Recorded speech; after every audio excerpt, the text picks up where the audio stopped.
नमस्कार मित्रांनो, पुन्हा एकदा तुमचं स्वागत आहे आपले यूट्यूब चॅनल कोकण सौंदर्य भूमी रत्नागिरी. आज आपण चाललो आहोत रत्नागिरीतील कारवांचीवाडी या गावामध्ये. या गावातील रहिवासी श्री संजय गोविंद बारगोडे व त्यांचे मित्र किरण शिंदे दोघांनी मिळून आपल्या भारतीय नौदलातील युद्ध नौका दुनागिरी याची प्रतिकृती साकारली आहे. हीच पाहण्यासाठी आज आपण कारवांचीवाडी येथे भेट देत आहोत.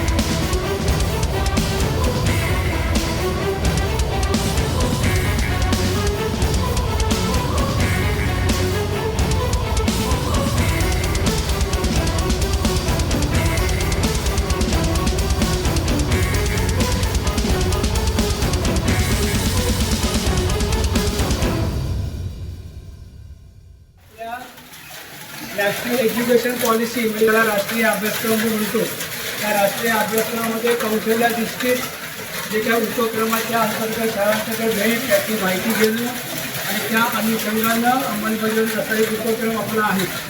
या अनुषंगानं आपण आज इथे आपल्या गावचे एक माजी सरपंच आणि या क्षेत्रामध्ये फॅब्रिकेशनमध्ये एक तज्ज्ञ मानणारे आमचे संजयजी बारगोडे त्याने एक आपल्यासमोर एक बोट तयार केली. आम्ही आता बोटमध्ये ते अधिक माहिती सांगतील आणि हे सगळं करत असताना आपल्या गावचा सरपंच सन्माननीय जोशी मॅडम ते आमचे केंद्राकडून आणि सगळे आमचे शिक्षक वृंद आणि आमचे जे फोटोग्राफ या सर्वांचं मी शाळेमध्ये स्वागत करतो आणि विनंती करेन तुमच्या गार्जनसरांना हा प्रोजेक्ट आपण तुम्हाला माहिती द्यावी.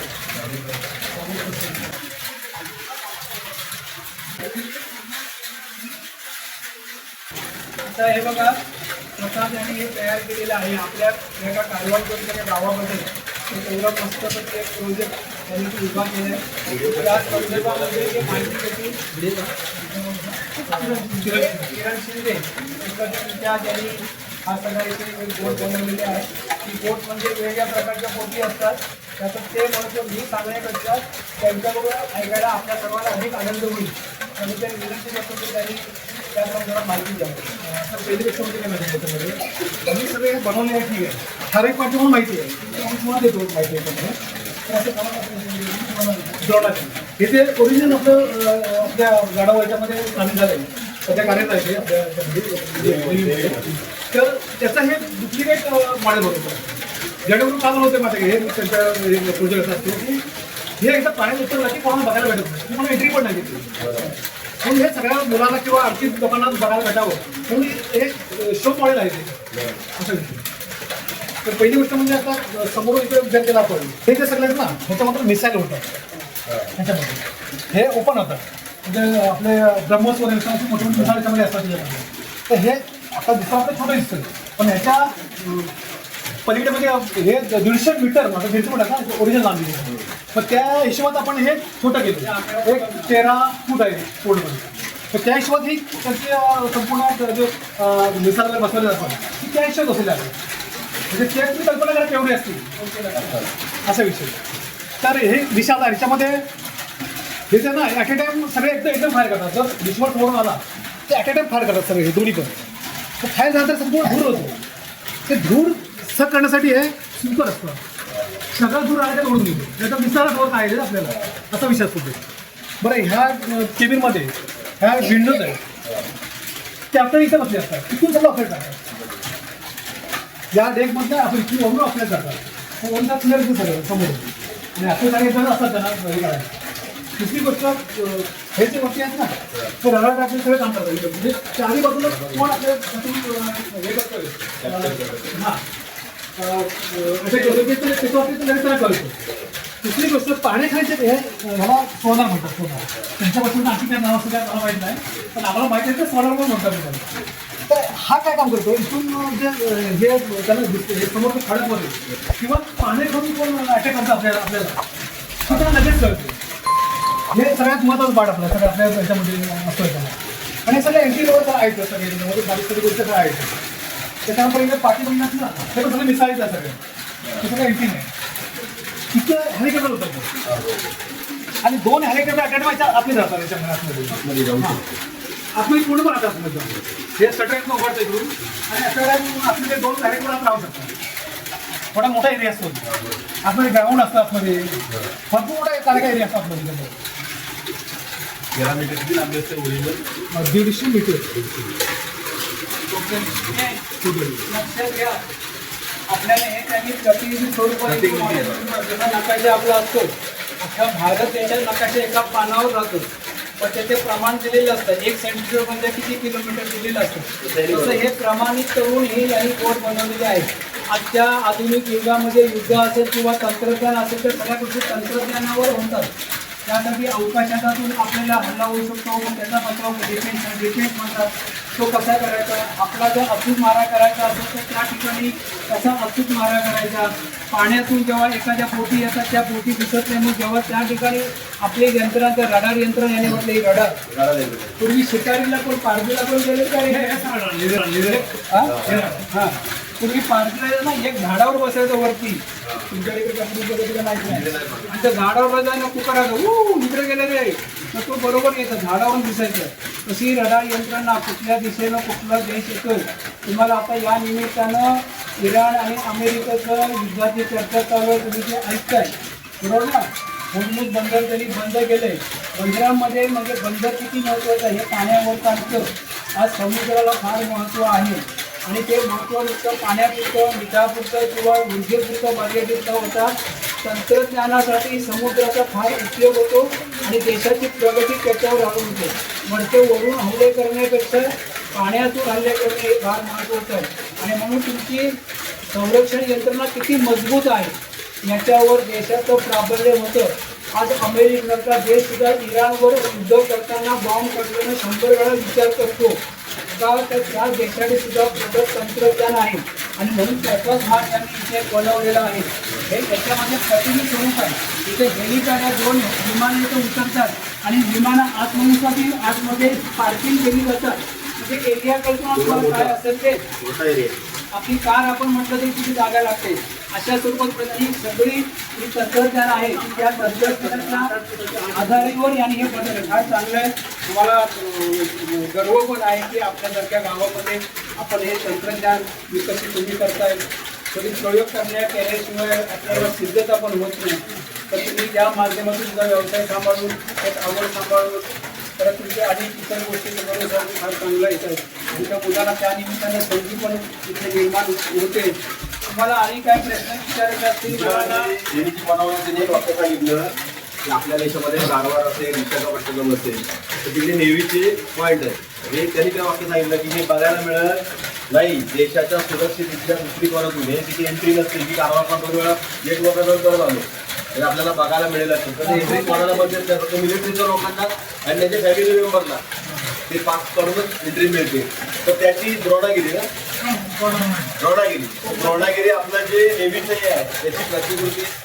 सरांनी बांगडे सरांनी बनवलेली आहे आपण प्रत्यक्ष जाऊन बघू शकत नाही आता देशाचे रणगाडे वापरलेले काही बघा देवरूखला दिलेला आहे कॉलेजला डेरवनला दिलेला आहे मग अशा आपल्याला नंतर बघायला मिळतं तर त्यांनी ही प्रत्यक्ष मॉडेल बनवले की आपल्या देशाचं हे जे नेव्हीचं चालतं बरं की नाही नेव्ही किती महत्त्वाची गोष्ट आहे समुद्रात सरांनी सांगितलं की जो कालवा बंद केला इराणचं चाललेला सध्या तर आपल्या देशाची सुद्धा सक्षम आहे नेव्ही कळलं का आणि असे आपल्याकडे असल्यामुळे आपण इतर देशांवरती वर्चस्व गाजवू शकतो आणि त्याचं एक मॉडेल बनवलेलं आहे आणि आपलं सुदैव की कारवांच्या वाडीमध्ये हे मॉडेल आम्ही सर आम्हाला त्या निमित्तानं हे बघायला मिळालं की खूप खरंच म्हणजे देशासाठी आपल्या गौरवशाली गोष्ट आहे आणि तुम्ही मॉडेल तयार केलं आणि तुमचा दिवस पण निघेल आम्ही चौथं मॉडेल भारी आम्हाला माहितच जुव्याचा व्हिडिओ बघितला ते कुठे आता म्हणजे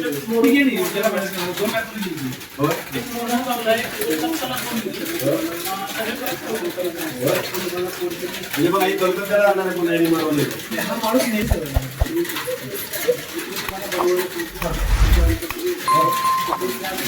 पण आता मला सांगायचा विषय म्हणजे काय आता प्रत्यक्षात तो माणूस नव्हता येते असं मिळतो एक वेळा येऊन गेला फक्त म्हणजे बरीचशी आम्ही सगळं त्याला सांगतो केले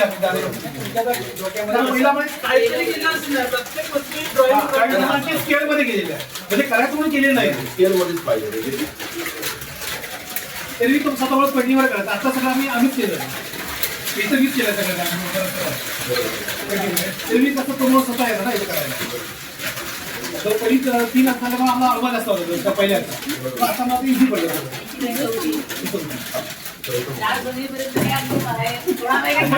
तिकडेच आहे ना, तिकडे इकडे पहिल्यांदाच बनवतो पुढच्या वेळेला जेव्हा वेळ बनवाल तर आहे कुठे? आपल्या समाजात विषय हे कसं असतं म्हणजे पाय बरेच सगळे असतात आपले जनरल स्क्वेअर पाय, राऊंड साड्या, स्क्वेअर साड्या, त्याच्यामध्ये आम्ही हे करतो बघतो ही इथे सूट होईल काय पाय बरोबर. गडबड पाठ समजा आता आपण ही बिल्डिंग तयार केली त्याच्यावरती काय सूट होईल त्याला सूट वगैरे सगळं वापरलं पाहिजे ना. ड्राईंगमध्ये दिसतं ते बरोबर आहे. तर त्याचा स्केल लागतो आपल्याला बारीक गोष्टी मोठ्या पण स्केल आपल्याला मग ते आपण अंदाज करतो ह्या गोष्टी ही मॅच करेल असं आपण ते बाजार वस्तू किंवा काय पण घेतो. तर मी स्वतः हे पण आहे टर्नर पण मला काय गोष्टी काय आज कारवांचीवाडी गावामध्ये आपले माजी सरपंच बाळगड साहेब यांनी अतिशय चांगल्या पद्धतीची या ठिकाणी बोट आपल्याकडे तयार केलेली आहे आणि त्यांचे सहकारी निवेदन आहे. तर आज या ठिकाणी शाळा कारवांचीवाडी शाळेने 1 नंबर शाळेने या ठिकाणी भेट दिलेली आहे आणि या ठिकाणी उपस्थित आमचे मुख्याध्यापक Jadhav sir, Narvekar sir, Kamble sir या ठिकाणी आमचे आयएसए सुद्धा आहेत आणि आमचे सर्व शाळेतील विद्यार्थी या विद्यार्थ्यांनी या ठिकाणी भेट दिलेली आहे या बोट बघण्यासाठी आणि अतिशय सुंदर अशी प्रतिकृती आपल्या बारगोडे सरांनी उभी केलेली आहे. आता आम्हाला समजा सकाळीच आम्हाला कळलं की त्यांनी ही 4थी प्रतिकृती या ठिकाणी उभी केलेली आहे आणि खूपच छान आहे आणि मी त्यांना पुढील वाटचालीची शुभेच्छा देते. धन्यवाद.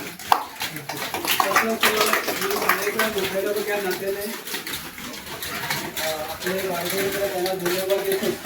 पण सरपंच मॅडमला धन्यवाद देतो आणि शाळेच्या प्रत्येक प्रक्रिया सहभाग असतो.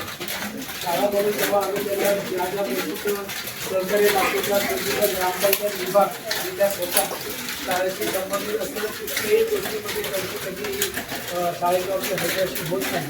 हा सुद्धा मुलांबरोबर आपल्याला भेटी देण्यासाठी आल्यापासून शाळा आहे त्या मुलांना एक जोडी बघायला मिळते आणि त्या निमित्तानं क्लास उपस्थित झालेले आहे. तर आम्ही शाळेच्या संतोष मॅडमला धन्यवाद देईन. आपले हे सगळं जे चित्रीकरण सुद्धा ते जागा करतात विजय करावे ते चित्रीकरणामध्ये त्यांचा एक नाव लवचिक असा सुंदर असं ते चित्रीकरण करतात. त्यांना सुद्धा मी विषय शाळेच्या वतीने धन्यवाद देतो. मुलांनी स्वतः समजून घेतलं की त्याचा व्यवहारामध्ये तुम्ही उपयोग करून घ्या. तुम्हाला अधिक तुम्ही लावून तुम्हाला अधिक याच्यामध्ये आणि काय वेगळं करता येईल हे उपयोग करून चालना मिळेल. या धन्यवाद देतो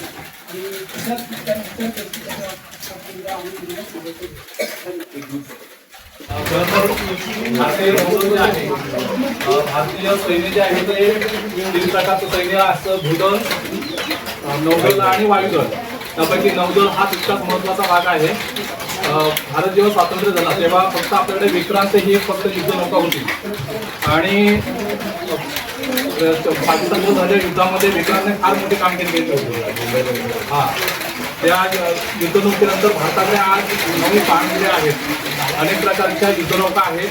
त्या युद्धनौकांची प्रतिकृती या ठिकाणी आपल्याला पाहायला मिळाली. खरं तर सरांनी सांगितलं की युद्धनौका ज्या आहेत त्या प्रत्यक्ष जेव्हा समुद्रामध्ये त्याचं राष्ट्रार्पण होतं त्यानंतर त्या पाहायला मिळत नाही, परंतु ही प्रतिकृती आपल्याला पाहायला मिळेल हे आपलं सगळ्यांचं भाग्य आहे. बारगोडे सरांना आणि शिंदे सरांना मी धन्यवाद देतो. खरं तर अशा पद्धतीची प्रतिकृती त्यांनी तयार केली. युद्धनौकामध्ये आपल्याला पाहिलं की त्यांनी सगळी यंत्रणा जी आहे की या ठिकाणी हेलिकॉप्टर सुद्धा उतरू शकेल. रडार यंत्रणा जी आहे ती काम करते. रडार म्हणजे शत्रू सैन्य किंवा कोणतेही विमान अवकाशामध्ये असेल किंवा पाण्यामध्ये असेल हवेमध्ये आपल्यापासून किती अंतरावर आहे हे रडारमधून लहरी सोडल्या जातात आणि त्या लहरी पुन्हा त्या रडारपर्यंत आल्या की आपल्यापासून कळतं की आपल्यापासून किती अंतरावर ते शत्रू सैन्याची व्यक्ती आहे आणि त्यानुसार रडारचं काम चालतं. रडार यंत्रणेमुळे आपण पूर्ण सुसज्ज झालेलो आहोत आणि भारताचं नौदल हे जगातील उत्कृष्ट असं नौदल आहे. आणि या नौदलाच्या भारताच्या नौदलाची सुरुवात आपल्या महाराष्ट्राच्या आराध्यदैवत छत्रपती शिवाजी महाराज यांनी खऱ्या अर्थानं नौदलाची सुरुवात केली आणि भारतामध्ये नौदल हे सुरू झालेलं आहे. त्यामुळे याचे आद्य प्रवर्तक हे छत्रपती शिवाजी महाराज आहेत नौदलाचे.